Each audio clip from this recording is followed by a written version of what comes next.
Assalamualaikum warahmatullahi taala wabarakatuh. Salam sejahtera dan salam takziah saudara-saudara sekalian. Terlebih dahulu saya mohon maaf kalau cara penyampaian saya agak kurang lancar. Saudara-saudara, salam satu jiwa kepada para Aremania dan Aremanita. Melihat foto dan video mayat dengan kaos biru bergelimpangan membuat saya merasa agak sebak dan sedih. Jadi maafkan saya kalau cara penyampaian saya juga agak sebak dan sedih. Saudara-saudara, dalam dunia sepak bola kita tahu ada 4 elemen penting dalam sebuah klub atau pasukan. Yang pertama, manajemen. Yang kedua, barisan kepelatihan. Yang ketiga, para pemain. Yang keempat, supporter. Yang tiga ini, saudara-saudara, boleh berubah-ubah. Manajemen atau pemilik klub boleh berubah-ubah. Kepelatihan boleh diubah kalau tidak berprestasi. Pemain boleh dijual beli menurut keinginannya atau keinginan klub yang menginginkan khidmatnya. Tetapi supporter, satu kata, loyalitas tanpa batas. Jadi apabila tragedi ini menimpa saudara-saudara, ianya tidak terbatas kepada kota Malang. Ianya bukan untuk negara Indonesia, tetapi melainkan seluruh komunitas pencinta sepak bola yang murni hatinya di seluruh pelosok dunia. Karena itulah saya ikut berduka cita. Jadi saudara-saudara, dalam video ini saya tidak akan mengulas tentang puncak kejadian, siapa yang harus disalahkan atau apapun. Tetapi dalam video ini saya mau menyelami sikap yang perlu sedikit kita ubah agar kita boleh mengambil iktibar dan kalau boleh tragedi seperti ini boleh kita cegah. Ya, percuma punya fasilitas baik, percuma punya stadion baik, percuma ada barakuda untuk menghalang rusuhan. Kalau sikap kita tidak kita ubah, maka kita tidak akan kemana-mana. Dan opini saya ini adalah opini yang independen, karena saya seorang supporter dari Malaysia. Saya tidak akan memihak kepada mana-mana klub. Ya, oke. Yang pertama sekali saudara-saudara, loyalitas tanpa batas itu sendiri yang perlu kita cek. Biarlah loyalitas kita itu dewasa, biarlah loyalitas kita itu wajar, dan biarlah loyalitas kita tidak mengganggu pihak yang lain, karena mereka juga punya loyalitas mereka. Maksudnya jangan saling menghina. Jadi untuk menghadapi isu yang pertama ini adalah, pertama sekali kita jangan terpicu atau terbawa-bawa oleh adu domba di media sosial. Kalau kita lihat saudara-saudara, media sosial Indonesia, terutama di Facebook, situs-situs sepak bola yang menghubungkan 4 supporter besar, ya, Bonek dan Bonita untuk Persebaya, Aremania dan Aremanita untuk Arema. Kemudian ada pula Viking atau Bobotoh untuk Persib Bandung dan untuk Persija Jakarta, The Jack. Ini 4 klub dengan basis supporter yang sangat besar, yang sudah tentunya perlakuan mereka akan ditiru oleh klub-klub kecil dan supporter-supporternya.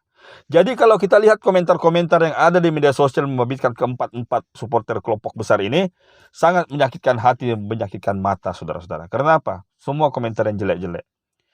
Keluarlah perkataan-perkataan hewan-hewan yang kurang baik. Hewan-hewan najis moga halaja seperti anjing dan babi. Mohon maaf ya. Kemudian keluarlah kata-kata yang mendoakan hal-hal yang tidak baik. Mampuslah Arema, mampuslah Persebaya, mampuslah The Jack, mampuslah Persija, ataupun Persib sebagainya. Ini sebenarnya saudara-saudara perkataan-perkataan yang tidak wajar untuk kita keluarkan. Besarnya perseteruan antara Real Madrid dengan Barcelona, Liverpool dengan Manchester United, kalau kita lihat di situs-situs mereka, komentar-komentarnya cukup dengan sinis ataupun dengan berbahasa secara dewasa. Tidak perlu perkataan yang simpel tapi merendahkan. Karena apa saudara-saudara? Kalau kita terus-menerus mengutarakan komentar-komentar yang mendoakan hal yang tidak baik, tidak mustahil dikabulkan Allah. Seperti yang terjadi barusan. Saya tidak mengatakan ini satu hal yang dikabulkan Allah saudara-saudara, tapi bisa jadi puncaknya itu. Karena kita sering mendoakan hal-hal yang tidak baik. Kedua saudara-saudara, sikap yang kita harus kemaskini lah ya. Sikap berat menerima kekalahan. Ya, berat menerima kekalahan kemudian digandeng bersama dengan sifat sombong kalau mendapat kemenangan. Katalah ya, contohnya The Jack menang atas Persib. Lalu Persib merasa terpuruk supporternya karena kalah. Dan supporter Persija berlarut-larut meraihkan kemenangannya dengan nada sombong, menghina di media sosial. Ini kami alami supporter Malaysia. Karena kami adalah supporter yang dianggap musuh bebuyutan kepada supporter timnas Indonesia. Indonesia kalau menang, galaknya minta ampun. Kalau kalah masih tetap tidak menerima kekalahannya. Hal yang sama juga seperti kami. Kami juga seperti itu. Kadang-kadang kalau kami menang, kami merasa sombong. Lalu kesombongan kami kadang-kadang membawa kepada rasa yang semakin tidak enak di pihak lawan. Jadi sifat inilah yang harus pihak manapun di antara 4 kelompok seperti besar ini harus hapuskan. Terima kekalahan tidak bermakna kita harus menerima bulat-bulat, tetapi belajarlah untuk menerimanya sekali-sekala, ya. Karena dalam 90 menit laga atau 120 menit laga atau perpanjangan penalti laga itu pasti ada hal-hal yang tidak terlihat secara sengaja oleh wasit. Kadang-kadang 7-8 kali memihak kita, kadang-kadang juga 7-8 kali memihak kepada pihak lawan. Hal yang sering terjadi, saudara-saudara. Di Pildun pun hal ini terjadi, apatah lagi di liga-liga tempatan negara-negara Asia Tenggara. Pasti rawan terjadi kekhilafan. Jadi kita belajar terima kekalahan. Yang ketiga, saudara-saudara, sifat positif untuk datang ke stadion. Jangan datang tanpa tiket. Itu satu. Kedua, jangan datang dalam kondisi mabuk. Nah, ini saudara-saudara, miras, minuman keras. Jangankan di Indonesia, di Malaysia, supporter Indonesia datang ke Bukit Jalil pun ada yang minum duluan sebelum mabuk kemudian masuk ke stadion. Ini satu hal yang harus diperhatikan oleh panpel ataupun oleh panitia pertandingan.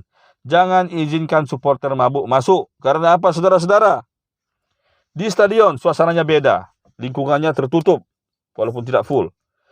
10.000 supporter yang normal bisa jadi terpengaruh dengan ulah 3 orang atau 4 orang supporter yang mabuk. Kalau kita perhatikan video baru-baru ini, saya tidak tahu, wallahu alam, bisa jadi orang pertama yang masuk ke lapangan hijau itu bisa jadi mabuk. Memang dia tidak terima kekalahan, tapi dari gayanya teriak-teriak bawa bendera bisa jadi dia mabuk. Gara-gara dia, yang lain ikut masuk.